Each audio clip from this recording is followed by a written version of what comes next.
There we go. Obviously, it's my pleasure to welcome Dr. Doughty for our second to last honors colloquium for the spring semester. Today's colloquium title is Boring by Design, which he tells me is not ironic. It's actually quite descriptive. So Dr. Doughty obviously is the Dean of the College of Arts, Sciences, and Education, and an English PhD by training. So I'm excited about this. I think it's going to be fantastic. I will cut the introduction off there, but we'll let Dr. Doughty go ahead and get started. Thank you. There it is. Yeah, good beginning. Okay, thank you for coming, everybody. Happy Earth Day to you, first of all. Happy National Poetry Month. You get, if you survive today's reading, you get credit for National Poetry Month. So, if things go well, we'll be out of here in about 25 minutes. So, let me begin by reading a poem by another poet. That's always a good sign of self-confidence, right? Poets are people who we traditionally turn to for wisdom and inspiration. So I'm going to start with that. Not me. This is one of my favorite poems by one of my favorite contemporary poets. His name's Robert Hass. Anyone heard of him? No? Your hands up. Okay. All right. It's called Ezra Pound's Proposition, and this really goes after some big game here. Beauty is sexuality, and sexuality is the fertility of the earth, and the fertility of the earth is economics.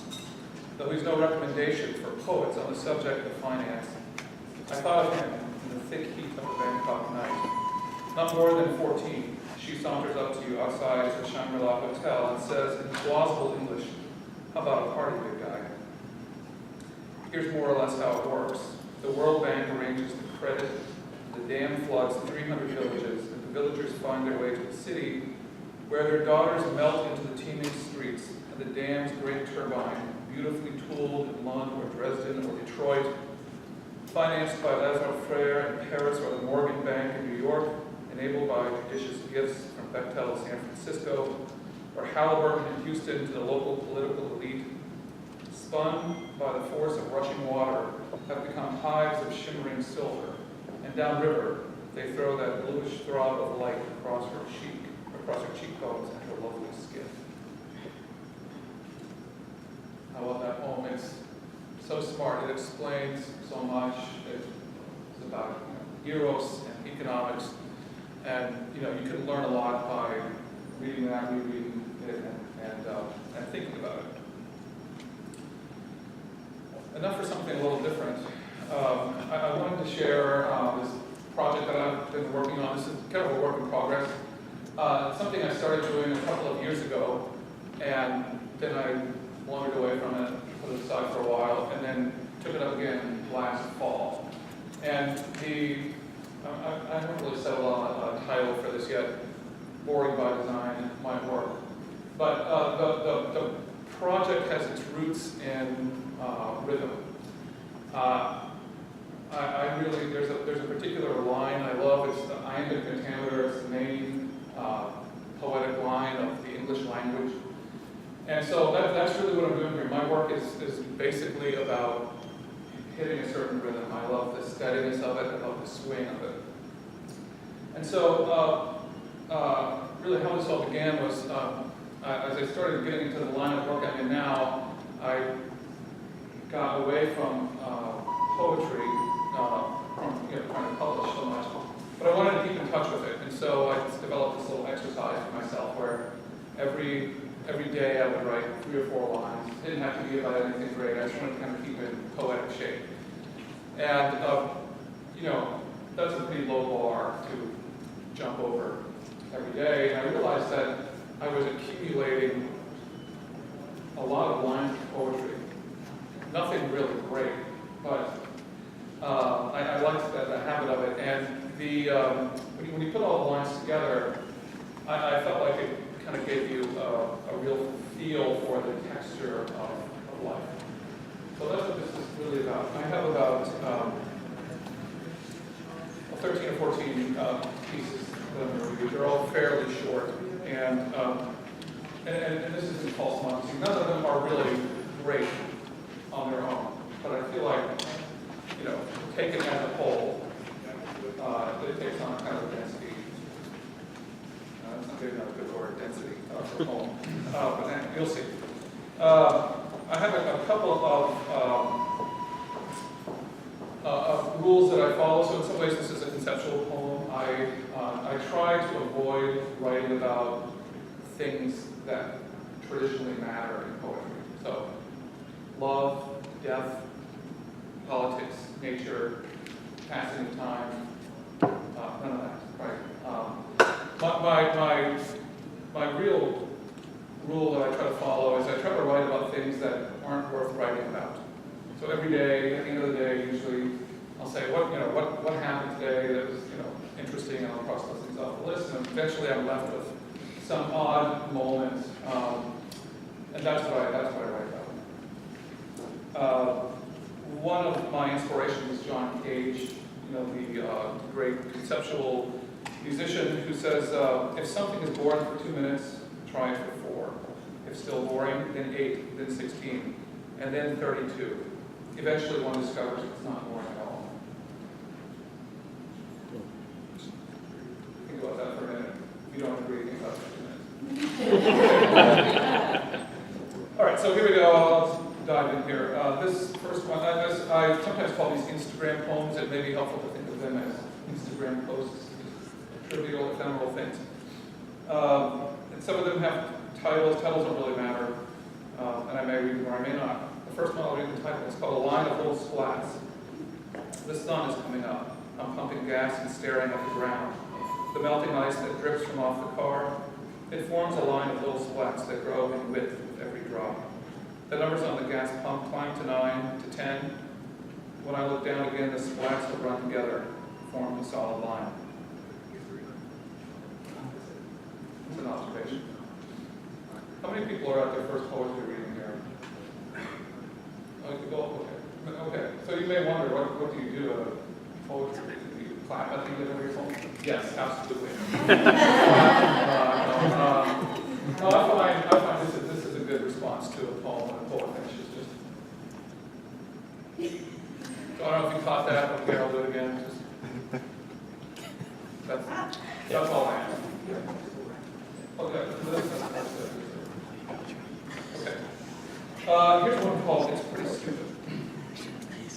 I went to Ace today and bought a screw. It cost me 60 cents. The clerk asked me if I would like a bag, and I said no. Okay, then here's your receipt, she said. The slip she handed me was really long, and it contained a multitude of facts.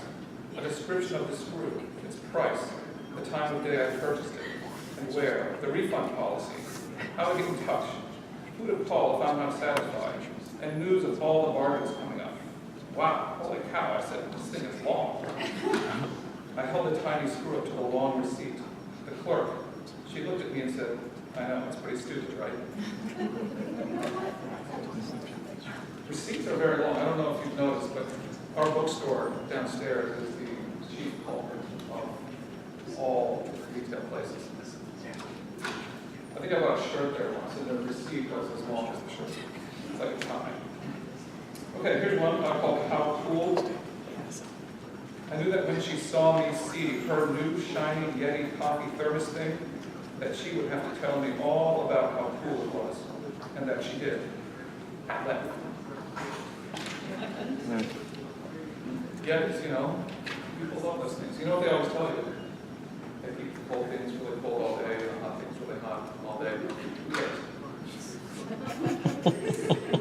I swept the kitchen floor. I swept the kitchen floor this afternoon, and I was amazed at how much dirt and trash there was. I swept it just the other day, and so I didn't think that it would be that bad, but boy, it turns out that it was bad. I felt the need to call someone to come and see what I'd swept up. They'd be like, what?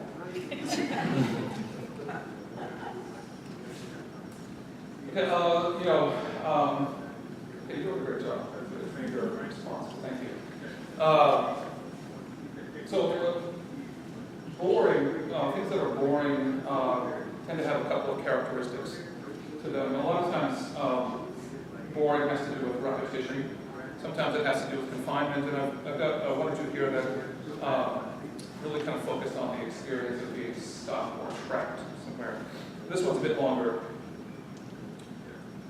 The weekend's here. The weekend's almost here. The weekend will arrive at last as soon as this thing's done, as soon as this event wraps up. This ceremony meant to mark a milestone, and that's all well and good. But wait, what's this? Just as we were winding down, the guy in charge is saying that we should pause to look ahead.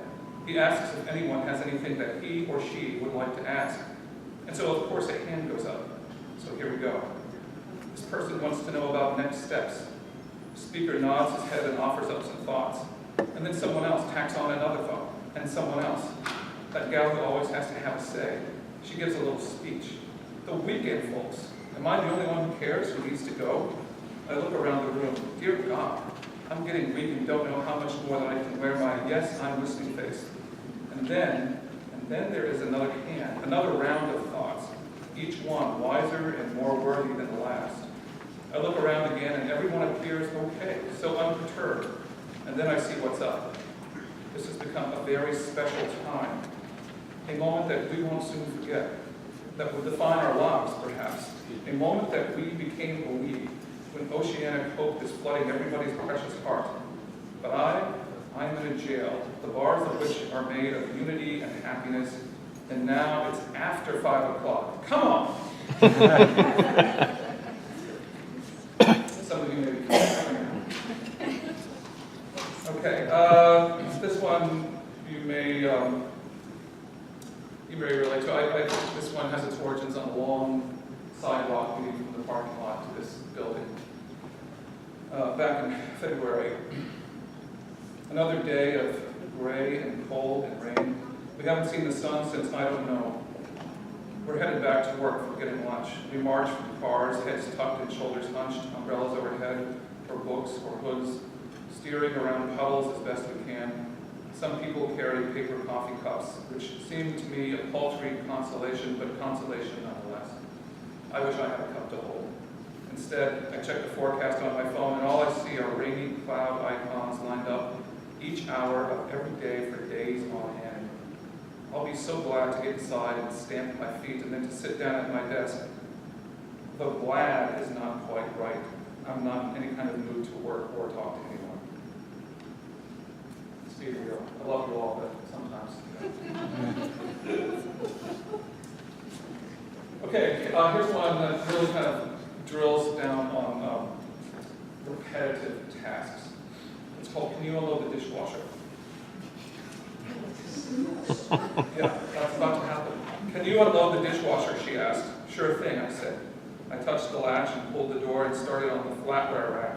A knife, a spoon, a fork, a garlic press, a spoon, a knife, a spoon, a fork, a spoon, a knife, a good pair of scissors, a spoon, a fork, a knife, a spatula, a spoon, a fork, a knife, a pot, a lid, a plate, two smaller plates, a pot, a lid, a Pyrex bowl, 2 cutting boards, a bowl, another plate, a crystal dish, a piece of Tupperware, no lid, a bowl, the ceramic bowl that Luke made in school, a mashing tool, a coffee cup, a glass, a thermos and its lid, a glass, a highball glass, a coffee cup, a glass, a slotted spoon, a glass for wine, a coffee cup, a highball glass, and 4 more coffee cups.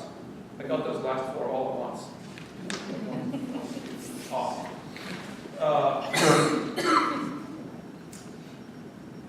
Here's another repetitive poem. I think it's repetitive. This is called I-30 East. I-30 East, Excalibur Collision, East Side Athletic Club, a storage place, a Chinese restaurant, an outlet mall, a radiator place, a dollar store, Lone Star Engine Shop, a Subway sandwich shop, a Circle K, Commercial Bank, an overpass, another overpass, an overpass above an overpass, a Starbucks and a Texaco, a gynecologist, a cell phone store, a bunch of tractors lined up in a field. Are they for sale? A Mid-South Bank, a Burger King, a joint for BBQ, a U-Haul store, a billboard for white teeth, a Hampton Inn, a Baptist church, a Motel 6, an exit sign. I could go on. And the next time I go to Dallas, I'll go.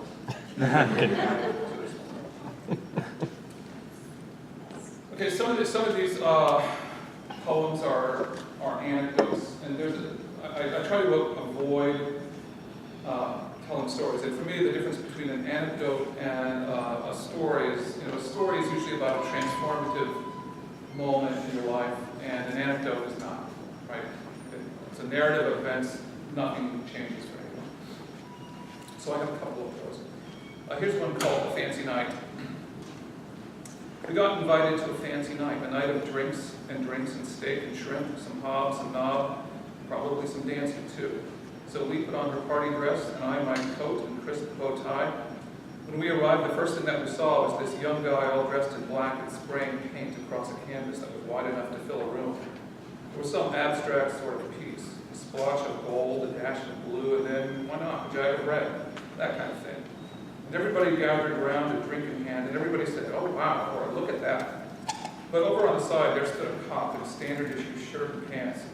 On his face, he wore a look of what is all of this? I mean, the dude could hardly hide his helplessness to comprehend or even give a damn.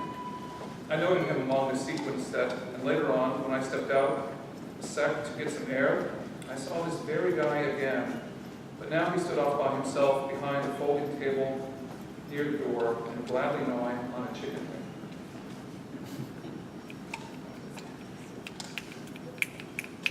Nothing, no one changed. No one was changed. Nothing happened. Another one along those lines, I call this, I'm not sure that's a hawk.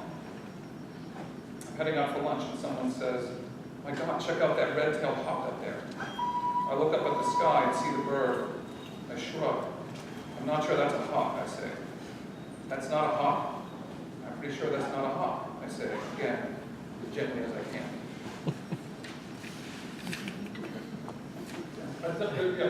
Nobody's going to be changed by this event either. The moments of our lives that accumulate and we sleep aside.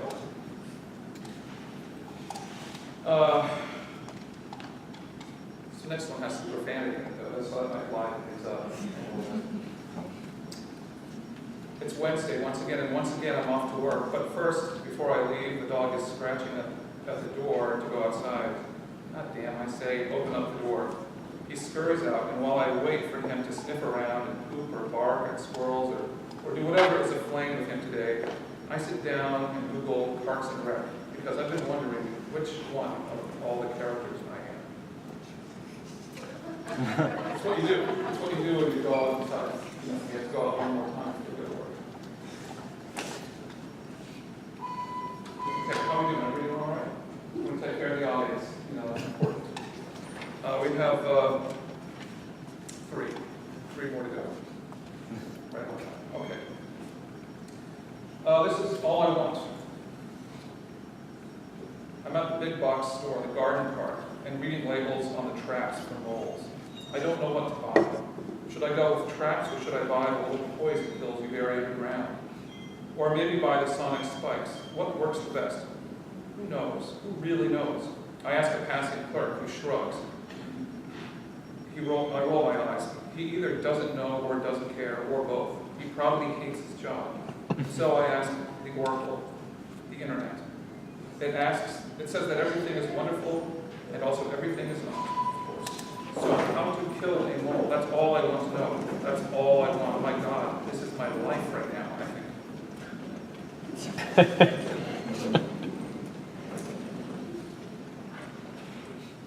This is called the X and Y. I click the file, scan the cells, the X and Y, and try to make some sense of it. My eyes move up and down, then back and forth, then up and down. I sigh. I rub my chin and look again. Things don't add up. Or if they do, I don't see how. I know they should. That's why they call it a balance. That's why it's called a balance sheet, I tell myself. I want to print this spreadsheet out. It never really works that well. Columns spill across the page, and then I have to line them up by hand all sloppily. There's got to be a better way. Perhaps a landscape view, a 10-point font. But that's enough of that. The information's there, and that's the thing. The numbers in those little cells.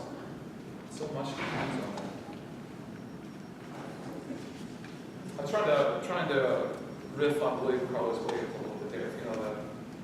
You know, the red wheelbarrow and the white chickens. Okay, last one. Are you ready? This is it. We're all going to go. This is called 10,000 steps.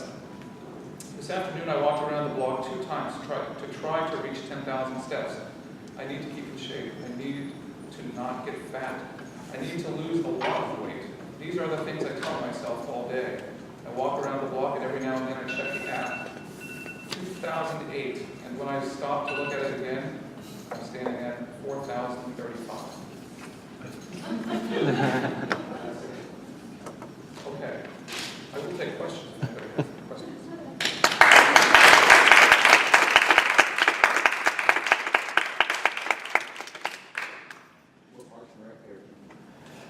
I don't know. Maybe. Yeah. Okay. Have you ever won any awards for your poetry? Not for these. I don't expect to either. Have you had anything published? Yeah. Probably almost 20 years now, I guess. For the last 20 years or? Yeah, I thought about this long. I probably have been writing, seriously for about 20 years now. What's your favorite poem of all time? Well, that's a tough one. I don't know if it was the favorite poem of all time. I love the Fleur du Mal by Baudelaire. I love Leaves of Grass by Whitman. Almost anything by Rumi. I love Basho. Yeah. This is a discipline that you engage in at the end of your day. What happens if you don't do it? I always do it. Oh, okay, so you would know. Yeah, I already did it today. It wasn't anything. I went to a lunch at the country club this afternoon. It was some recognition ceremony, some event. Those things are great fodder for this kind of material. Yeah. Oh, well, you sit at a table with 8 strangers. Nobody knows anybody. There's an awkward silence. Somebody comments on how lovely the centerpiece is. Everybody studies it and says, it is lovely. That's a poem for me right there. I will never run out of material. Concept. Is there a particular time of day that you prefer, or is it just as it strikes you? Often as it strikes me, but if I don't have it done by the end of the day, then I just open up my little book and start writing. There seems to be a lot of echo of Ogden Nash that I hear reverberating in your lyrics. Did you read much Nash growing up? A little bit. I mean, the guy can rhyme like nobody's business. And this, I think this stuff has the kind of swing and the rhythm to it, but not the rhyme so much. But I love like poetry.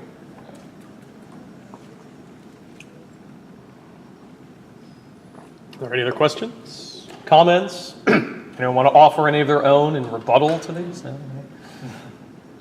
Perhaps you were all writing a poem about being bored right now. It was very entertaining. And you didn't pay me to say Really lower the bar. I do. Yeah. I do love the bar. I keep the bar real low. Yeah. I do feel the title was a bit of a misleading thing, though, because I was entertained, so. Yeah. Nice job. All right. Well, we all did our part for poetry today and for the month and for the year, frankly. So check back in next April. And until then, have a great year. So, are we released from jail? Wow. Yeah. All right. All right, well, let's thank Dr. Doughty again. Thank you.